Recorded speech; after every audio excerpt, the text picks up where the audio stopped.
Pernambuco Documenta estreia nesse programa a série sobre o Zeppelin. Queremos registrar o centenário da morte do seu criador, Conde Zeppelin. Também homenagear o grande construtor de dirigíveis, que foi o Conde Ferdinando Zeppelin. Ele construiu mais de 100 dirigíveis durante sua vida. Pernambuco era o primeiro porto de atracação do Zeppelin quando vinha da Europa. Ele atracava na torre de atracação do Jiquiá. Jobs Figueiredo fez a restauração desta torre única e última do mundo. Venha conhecer a nossa história, venham conhecer a torre do Zeppelin e a viagem do Zeppelin a Pernambuco. Pernambuco Documenta tem a honra e o prazer de entrevistar o escultor, restaurador de patrimônio histórico, escritor, pesquisador histórico e escultor Jobson Figueiredo. Uma presença marcante na história dos monumentos, recuperação e estudo dos monumentos públicos de Pernambuco. Jobson Figueiredo fez também a restauração da torre de atracação do Zeppelin em Pernambuco. Jobson, a maioria dos pernambucanos e dos brasileiros desconhece a existência de uma torre do Zeppelin aqui no campo do Jiquiá. Você que fez a restauração, podia nos falar sobre essa torre, localização, importância histórica e sobre o seu trabalho ao longo dessas entrevistas, sobre o seu trabalho de restauração e sua luta para conseguir os recursos e a viabilização histórica e documental desse monumento do Zeppelin, da cultura ou ciência alemã de navegação aérea, porque o Zeppelin era um navio aéreo, em Pernambuco. Jobson, nos fale sobre isso. A Torre do Zeppelin, em Pernambuco, ela representa, de fato, um marco na história de todo o mundo, por sua exclusividade, pelo seu ineditismo e por ser a última torre que atracou o Zeppelin no mundo. Essa torre fica no Parque do Jiquiá. Ainda continua uma área abandonada, continua uma área que não está devidamente preservada, mas, felizmente, essa torre ainda existe e ela foi restaurada. Ela representa o momento em que recebeu o Zeppelin, no dia 22 de maio de 1930, é o portal da entrada entre o contato, entre o intercâmbio entre a Europa e a América Latina. E Pernambuco, Recife, torna-se esse grande portal. O meu envolvimento com essa torre vem de muitos anos, assim como restaurador, que tenho feito trabalhos com pontes, com várias outros monumentos de Pernambuco, eu já venho documentando essa torre há muitos anos. E em 2003, fui convidado pela Fundarp para proceder um laudo técnico falando sobre essa torre, por conta das solicitações do Ministério Público, que precisava e queria e lutou, e graças à doutora Alda Virgínia de Moura, essa torre ainda existe, porque foi acionada, foi provocado e se buscou uma solução pela preservação dessa torre que se encontrava caindo. Essa torre pertencia a uma massa falida do antigo BNH, que foi entregue para a Caixa, e ficou uma disputa entre a torre que era tombada pela Fundarp, num terreno que era em Recife, mas que pertencia à União.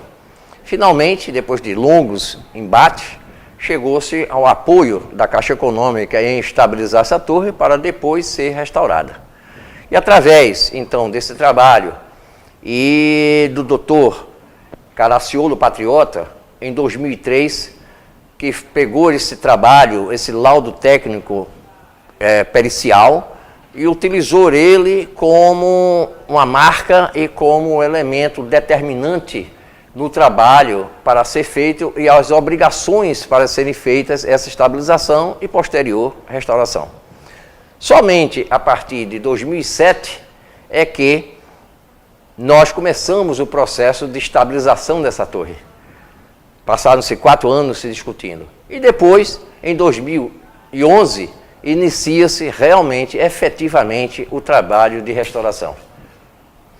Restauramos essa torre e hoje ele é patrimônio mundial, sem dúvida, porque representa a última lembrança, o último trabalho que se tem sobre o processo de atracação do Zeppelin em Pernambuco.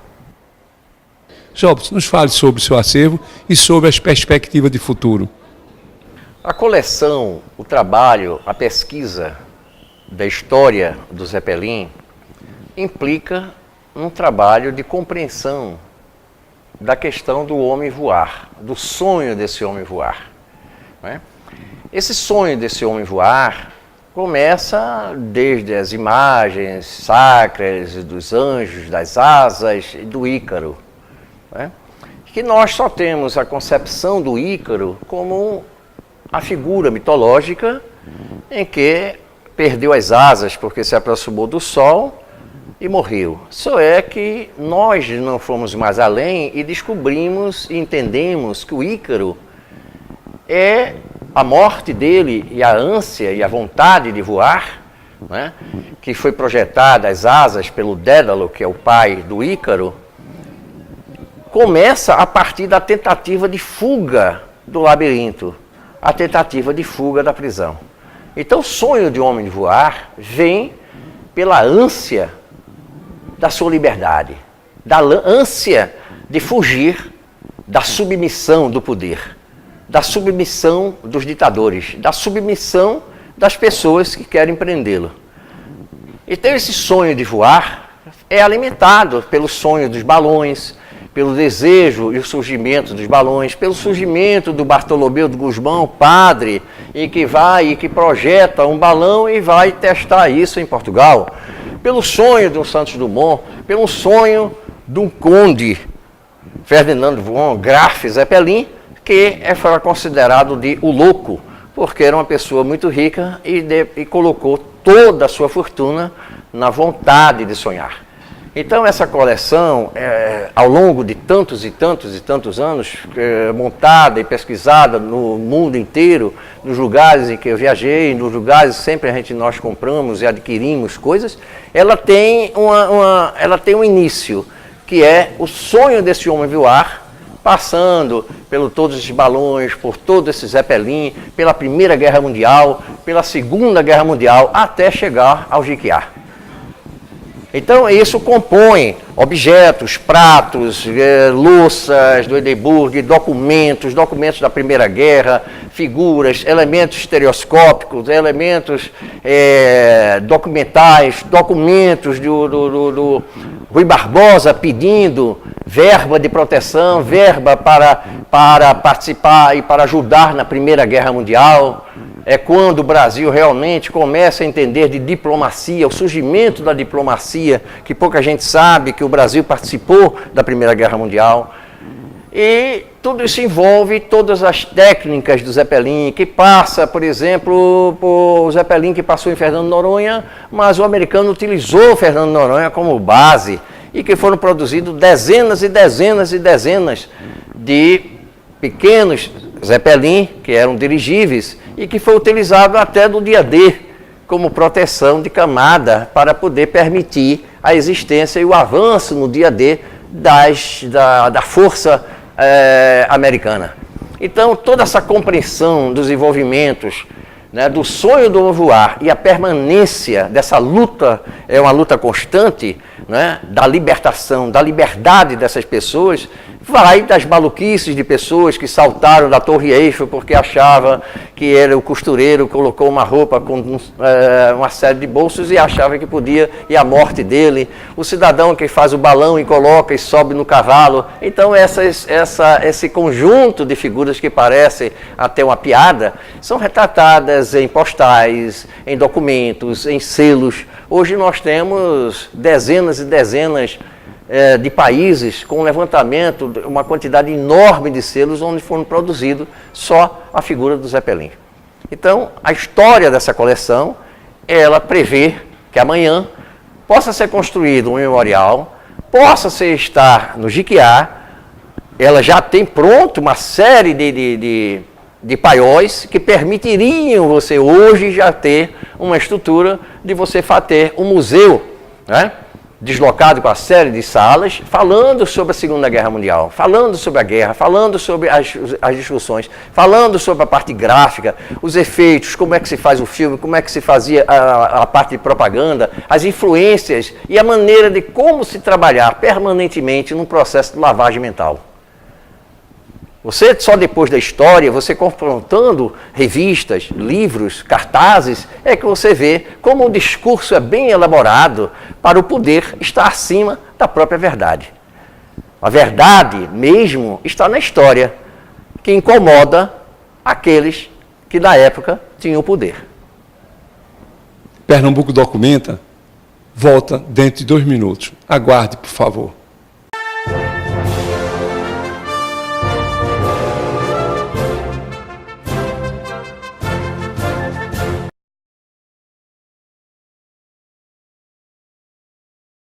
Pernambuco Documenta, dentro dessa série sobre o Zeppelin em Pernambuco e no Brasil, tem a honra de entrevistar Dr. Ismar Cabral. Dr. Ismar Cabral é navegador, construiu embarcações, foi armador proprietário de navio mercante. Dr. Ismar Cabral também é advogado há quase 50 anos e é, há 10 anos, procurador-geral da Assembleia Legislativa de Pernambuco. Doutor Ismar Cabral, com toda essa sua vivência, nos vai dar a sua opinião sobre o Zeppelin.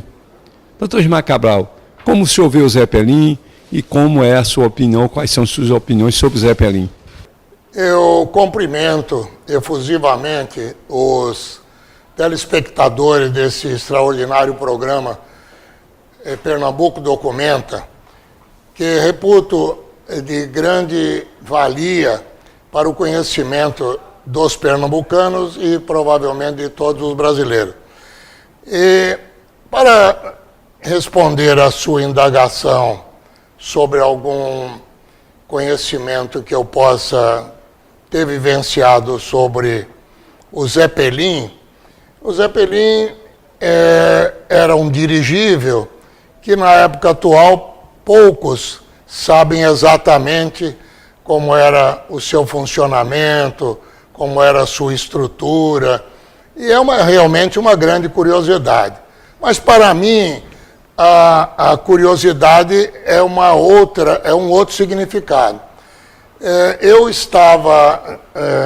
nasci na capital de São Paulo, no bairro da Luz, na parte que faz divisa com o Canindé, nos fundos do Colégio das Irmãs Carmelitanas, da Sociedade Carmelitana, e no final da rua Jorge Miranda, numa vila que tem o nome de Sá Barbosa, que foi tombada com o patrimônio histórico.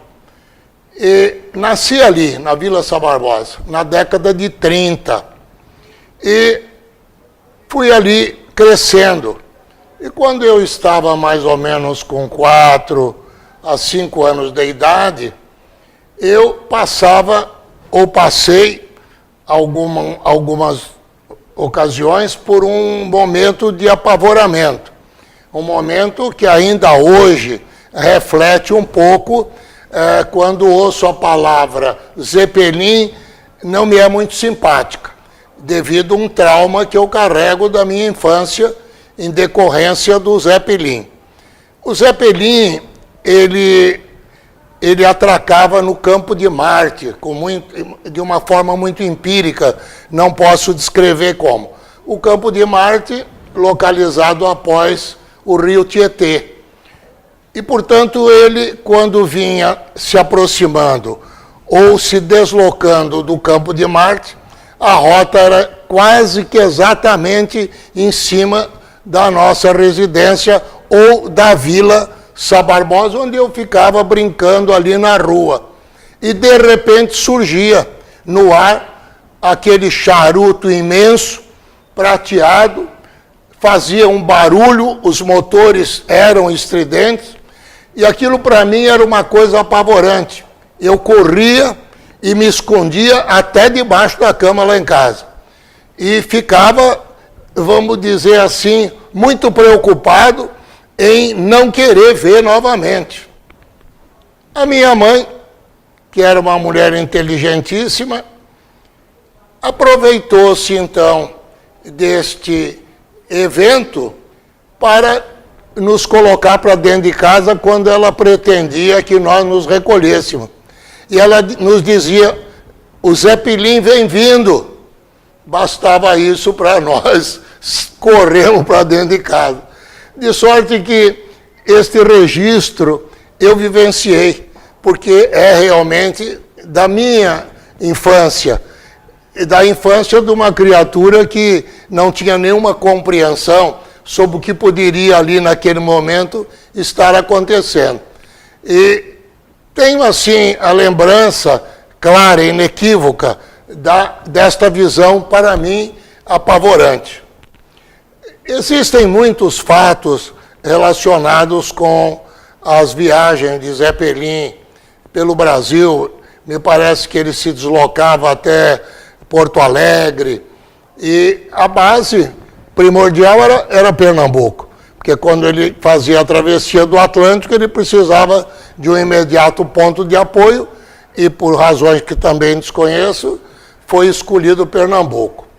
Consta de uma história que é do meu conhecimento, que no ano de 1930, quando Getúlio Vargas iniciou a Revolução pela deposição de Washington Luiz e pelo impedimento da posse do Prestes, não do Luiz Carlos Prestes, mas de Júlio Prestes, que era um paulista que foi eleito para a presidência da República.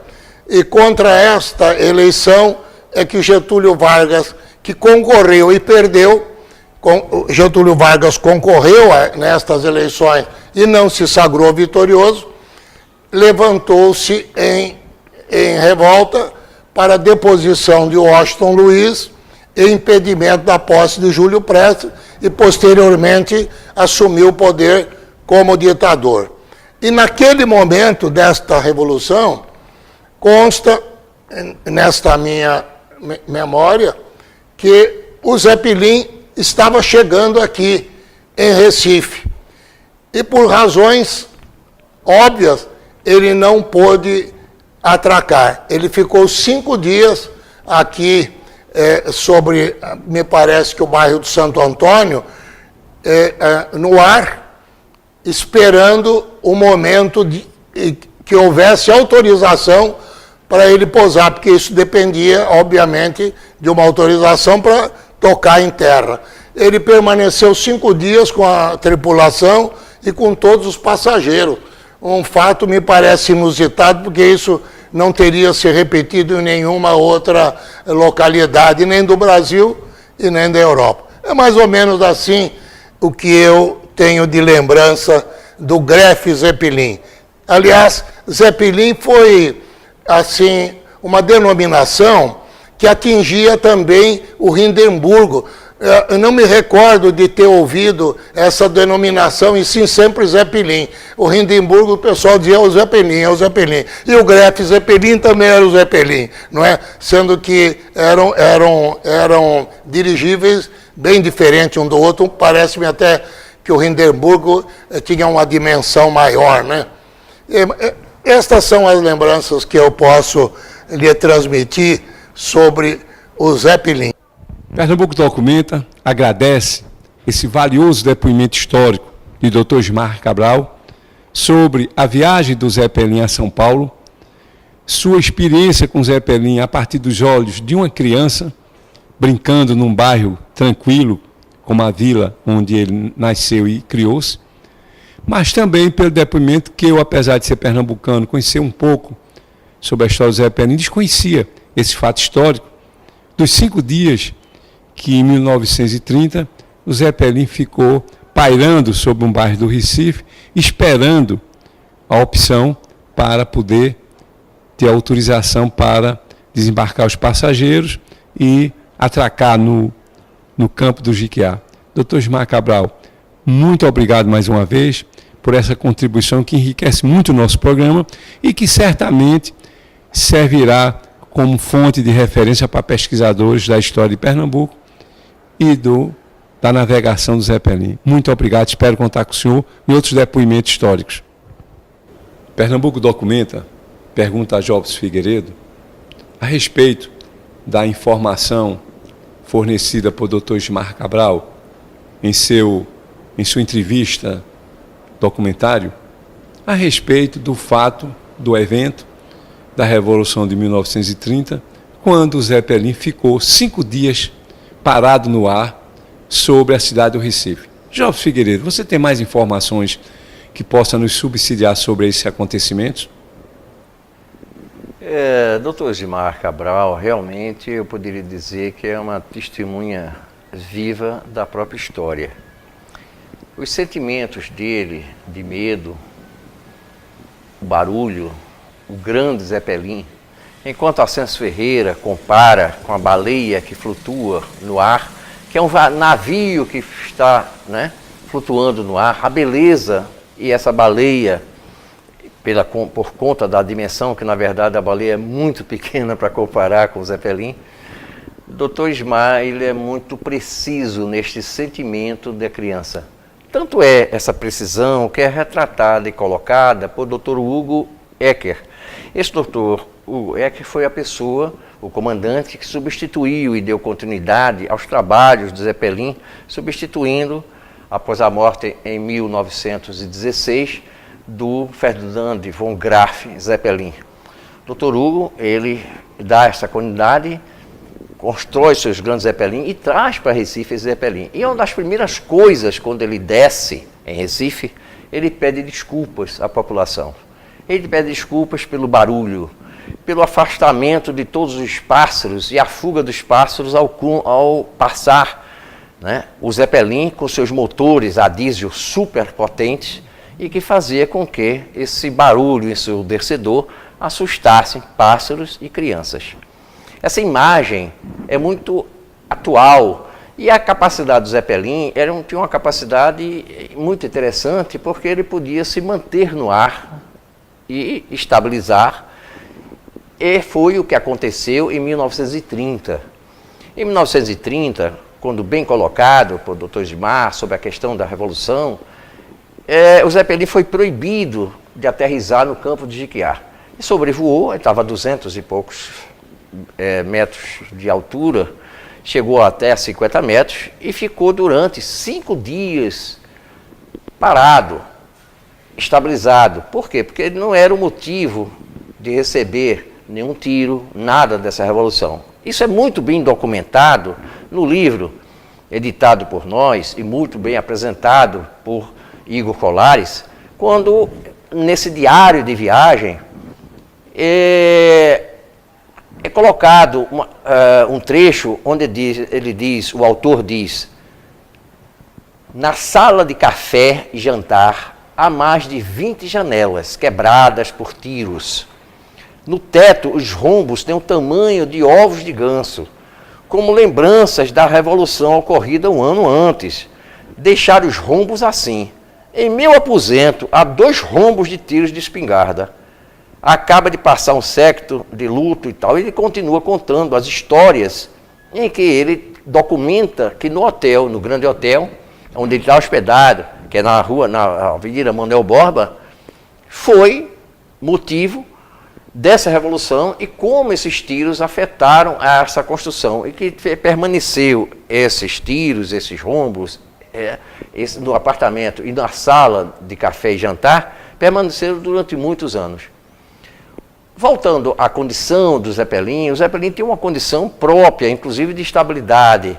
Hoje, os novos Zeppelins produzidos e fabricados na Alemanha pela fábrica que foi toda recomposta, são pequenos Zeppelins. Hoje existem esses Zeppelins, não mais com essas dimensões, mas o Zeppelin pode, por exemplo, acompanhar manadas na África, acompanhar a área de pesca e, mais ainda, pesquisar vulcão e ficar parado durante horas, dias e mais dias fazendo pesquisa.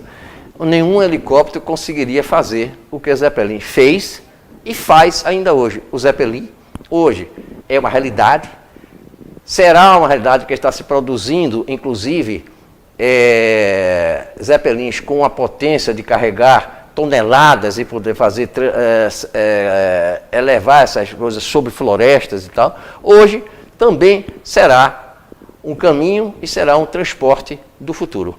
Foi o passado e ainda hoje é o presente. E será, sem dúvida, uma revolução para o futuro. Pernambuco Documento agradece a honra e o prazer de entrevistar o escultor, restaurador de prédios públicos, patrimônio público, Jobs Figueiredo. Nós queremos agradecer esta possibilidade que ele nos proporcionou de falar sobre o Zeppelin, de falar sobre a importância de Pernambuco em possibilitar a atracação do Zeppelin depois de uma longa viagem transatlântica. Jobs Figueiredo, muito obrigado. Espero que você continue nesse seu trabalho de estudar, pesquisar, resgatar e restaurar as grandes obras de arte e de patrimônio histórico de Pernambuco.